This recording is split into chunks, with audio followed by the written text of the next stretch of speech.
Hey guys, welcome back. Victor G here. Today we'll be replacing the rear brake pads on this 2010 Lexus RX450h.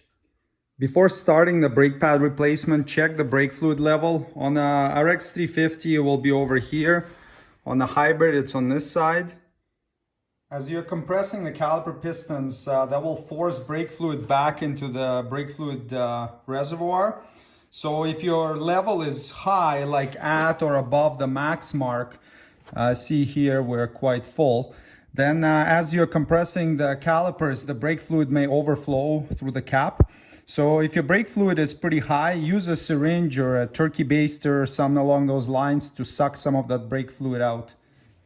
You'll need to lift the rear of the vehicle off the ground so the tires are in the air.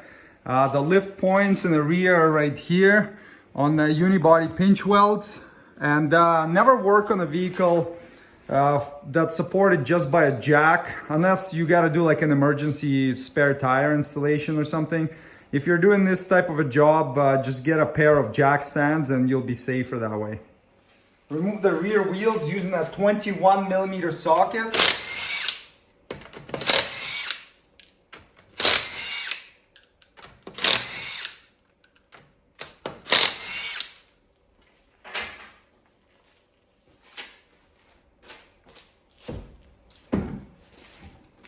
Oftentimes you'll have a buildup of corrosion here around the hub, so just give it a good cleaning with a wire brush to get it all off of there. Remove these two 14mm caliper bolts. If the pins start rotating when you're taking the bolts out, you can hold the pins with a 14mm wrench.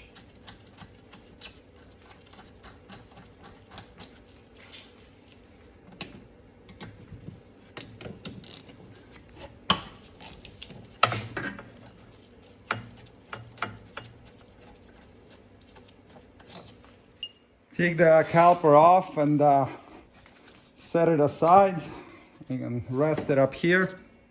Unbolt the caliper bracket bolts using a 17mm socket.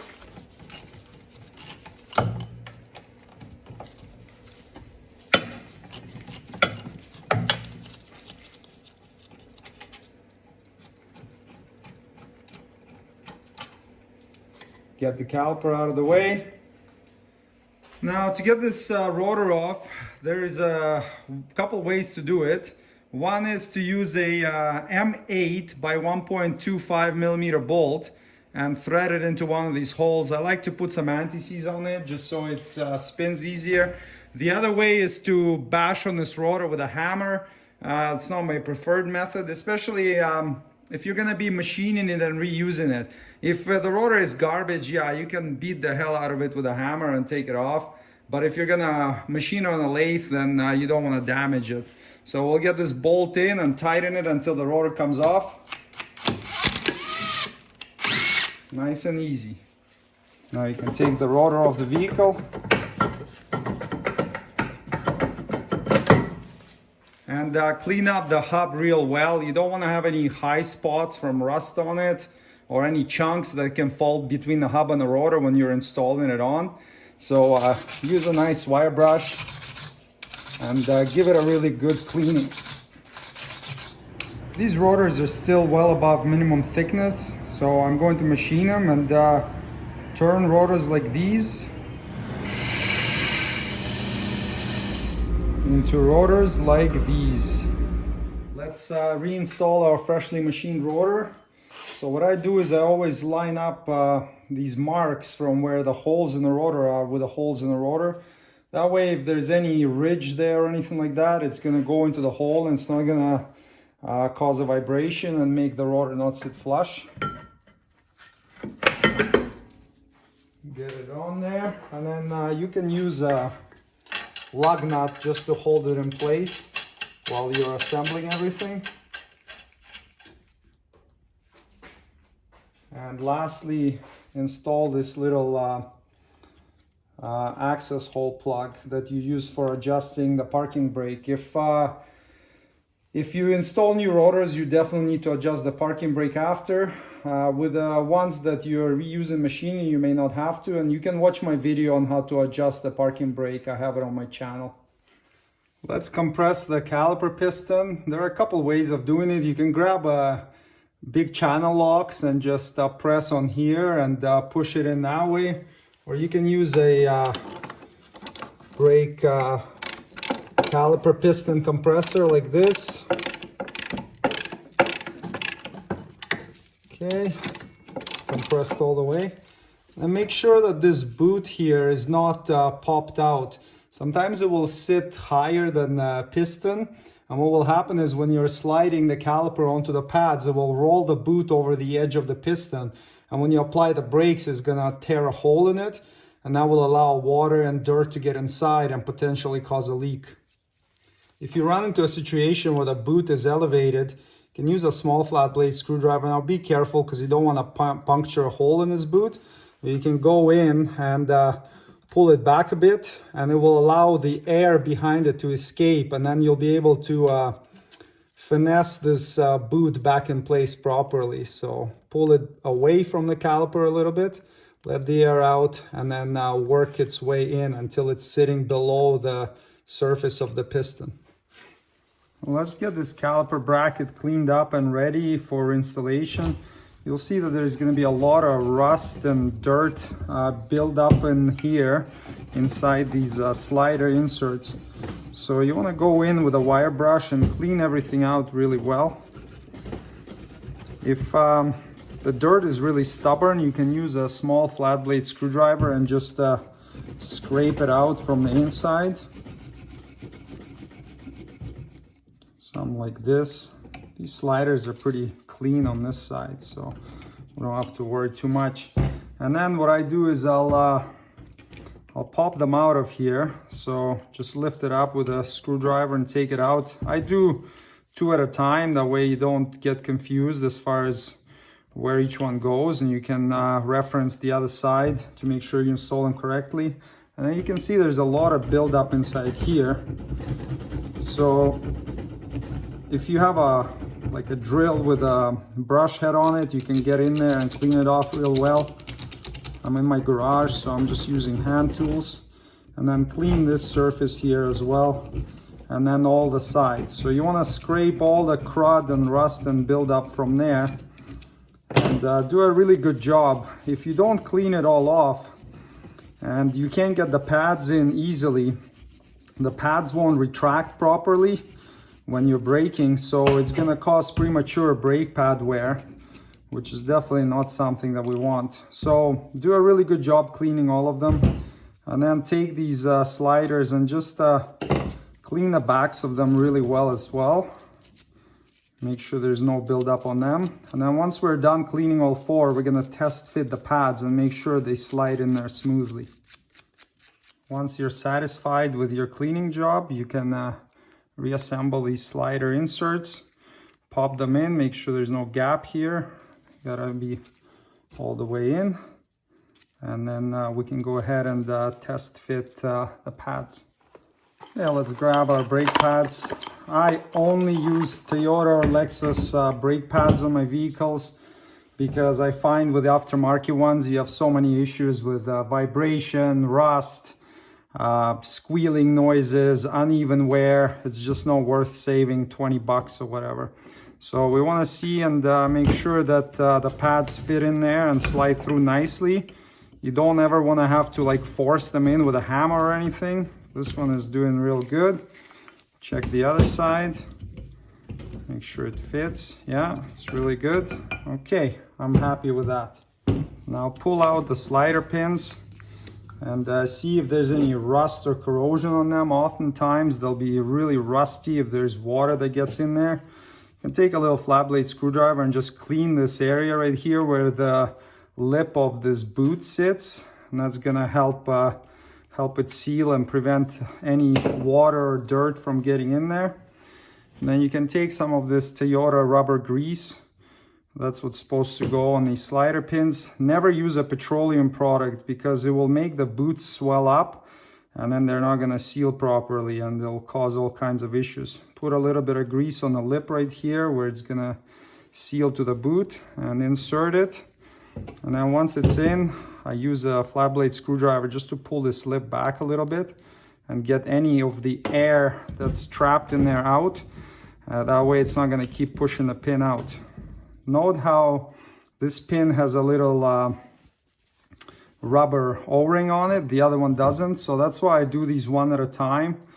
That way you make sure you're not going to mix them up and install them in the wrong spot.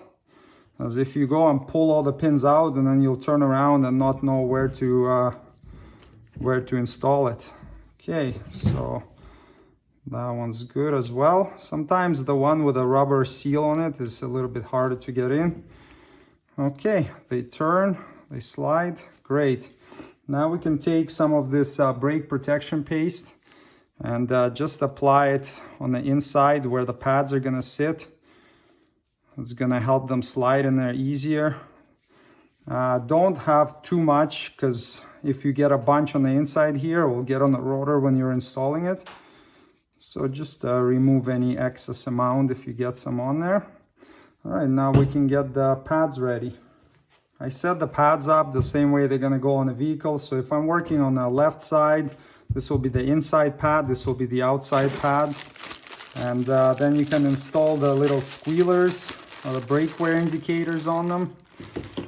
So they're always going to point towards each other when sitting this way. If you're working on the right side of the vehicle, this will be the outside pad, this will be the inside pad.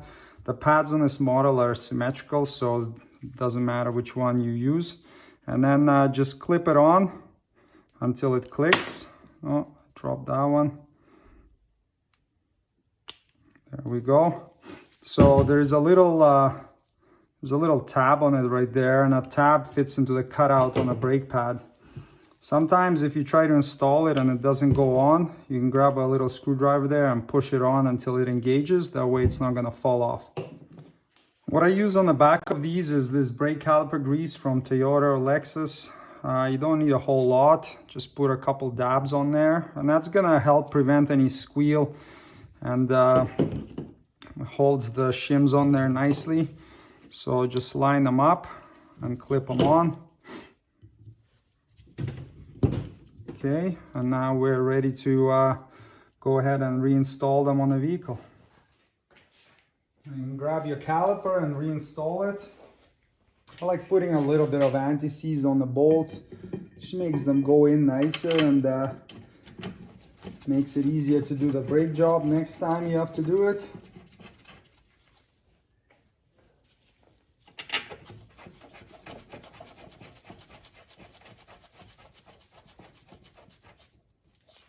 Tighten to 58 foot-pounds or nice and snug.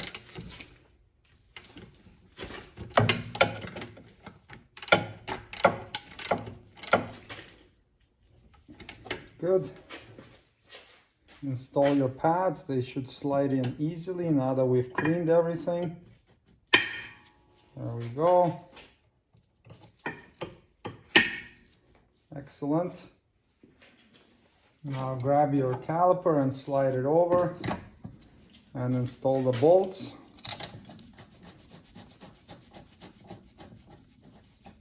And tighten them to 20 foot-pounds.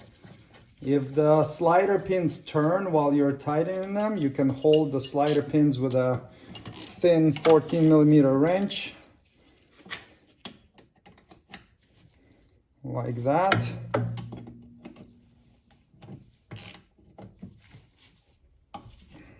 Alright. And now I just grabbed a little screwdriver and just pull the boots back a little bit. If there's any air trapped in there, it releases the pressure. Okay, it slides. That looks good. I'll get off this nut that we had to hold the rotor on and install the wheel.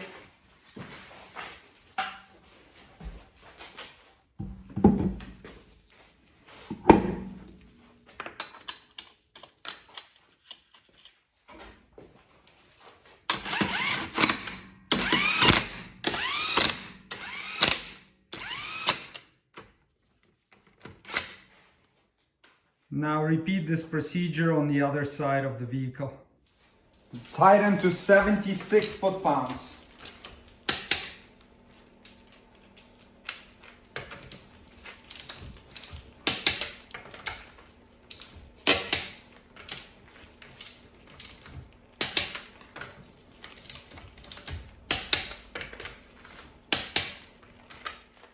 Once you tighten the wheels and before you start the vehicle, pump the brake pedal several times until it's hard.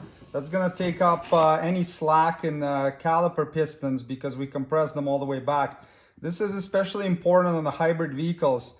Sometimes if you don't do this before you start the vehicle, it will set some brake fault codes, which you'll have to clear afterwards.